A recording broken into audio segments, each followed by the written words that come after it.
Hi again, everybody. So today I've decided to flip around the camera so that I can show you a bit better what today's focus is going to be. So yesterday we talked about the major arcana and basically the storyline that starts from point 0 all the way up to point 22, the 22 cards.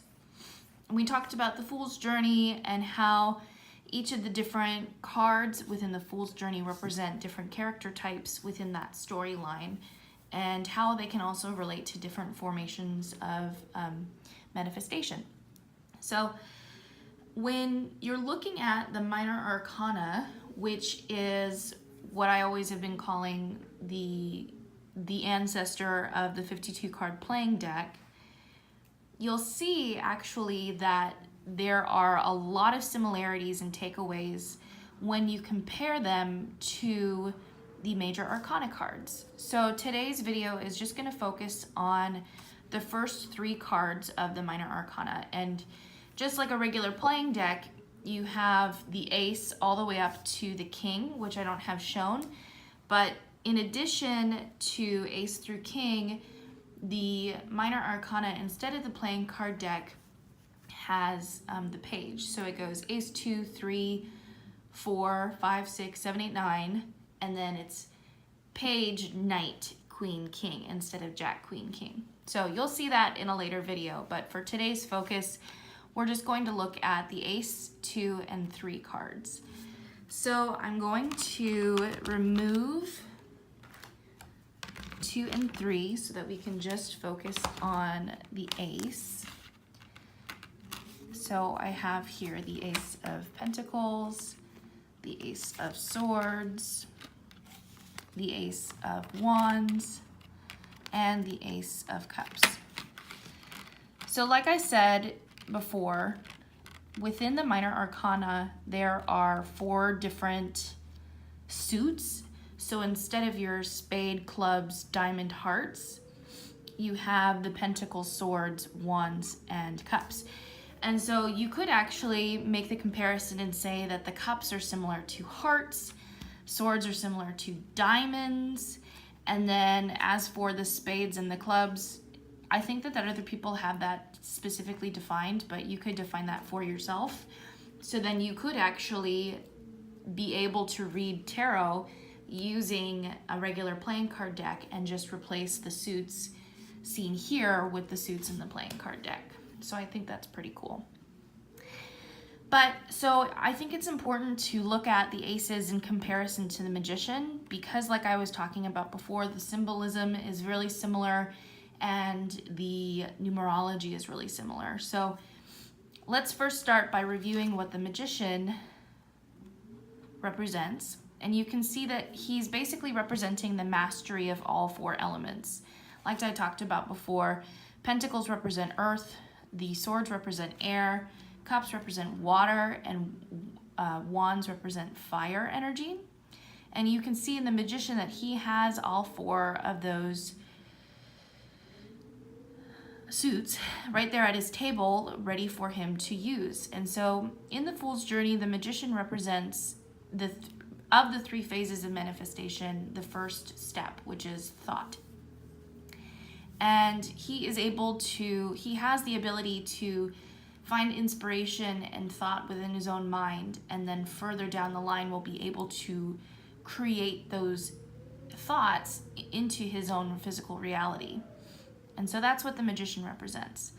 So now that we have this understanding, let's see if we can expand this idea into the aces cards. So again, the same idea, you have the 1 in the magician and then you have the ace in all 4 of these ace cards. 1 in numerology typically represents new beginnings, a step forward, the beginning of a journey basically, right? So now if we're able to take that understanding of numerology and then combine it with the suits, you'll see how it's very easy at that point to understand what the card is, what the message the card is trying to tell you. So let's start with pentacles. So the ace of pentacles, pentacles in particular represent physical, material items, right? So money, land, doing physical work, maybe working on like a specific hobby like carpentry or trade work, that kind of a thing. It's very grounded, fixed energy, and it's associated usually with the Earth astrological signs. So Taurus, Virgo, and shoot. Capricorn. Wow. So getting the Ace of Pentacles is a really good thing because it can represent like a new business opportunity, maybe an opportunity for financial gain, a new hobby that you'll be diving into. You know, it represents the beginning of that journey. So this is a good card to get if you're doing a career reading, for example, and you're trying to understand if the path that you're taking is going to be successful for you financially. So if you get this, that's usually a good sign. Next, let's move on to the swords. So again, we have the ace, and you can see they all have a similar theme to it, right? Where you have a hand coming out from a cloud holding one of the four elements. And so now, again, aces represent new beginnings. What do the swords represent? In comparison to the pentacles, swords represent air energy. So this is usually education, higher level thinking, intellectuality, strategy. Sometimes it can involve war, but mostly it has to do with the intellectual battle that comes with that. So swords, the Ace of Swords, when you're to combine those two things together, it will represent a sign of victory, like a job well done, like you've done it. Or it can also represent the incoming of a new challenge, a new potentially difficulty. And the only way that you can really understand which one it is when you're doing a reading and you can understand the context of the cards. But also you just have to listen to your intuition and understand, you know, what direction this card is trying to go in. So that's the Ace of Swords. Next, we'll do the Wands, the Ace of Wands. So the Ace of Wands, wands represent fire energy.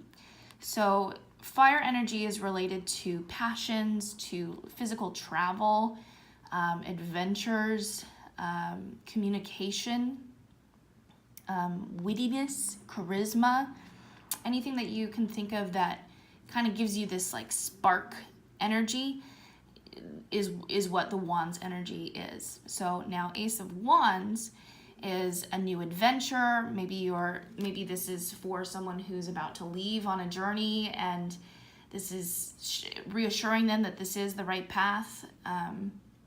It can also represent like a new passion project, especially if you get it in relation to Pentacles. It can represent like a new passion project of yours that could bring you prosperity, kind of a thing. So that's the idea behind the Ace of Wands.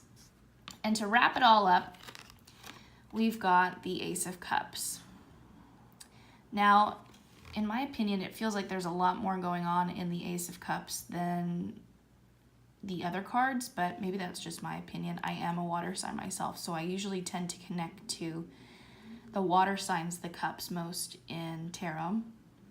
But you see here, we have a hand holding a chalice with water coming out of it and a dove going in. So I always think peaceful, flowing thoughts, relaxation. But like we talked about before, the cups represent the element of water.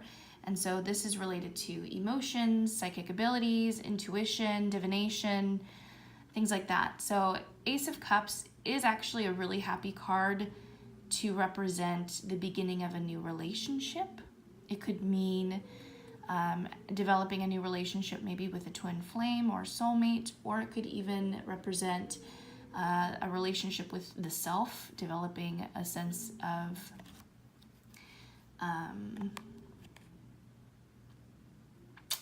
self-love. And on the other hand, it can also represent a new addiction. The water is usually represented like with either addiction to drugs or addiction to alcohol or even addiction to sugar, food, whatever.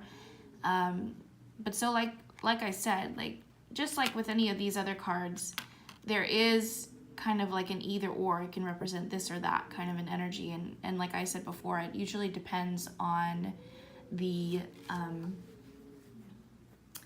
type of context that you're getting in your reading. So that's that. This is what it looks like for the aces. So the next video will cover the twos. So we're gonna look at the High Priestess in relation to all of the twos cards. So I'll leave that for the next video. All right, thanks everybody. Have a good one.